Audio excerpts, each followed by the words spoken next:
At alam naman po natin, lahat po ng binabanggit nating mga politikong ito, produkto po ito ng political dynasty. Yeah.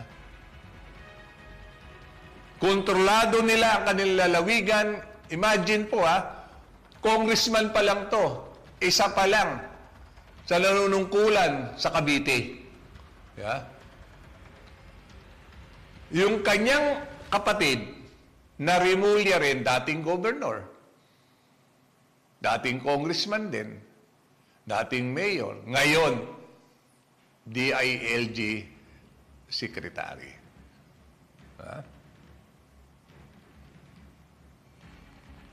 Lahat ng mga sensitibong sangay ng ating gobyerno, hawak pa rin ng political dynasty.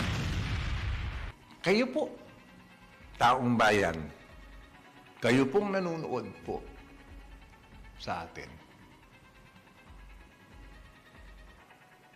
Hindi ba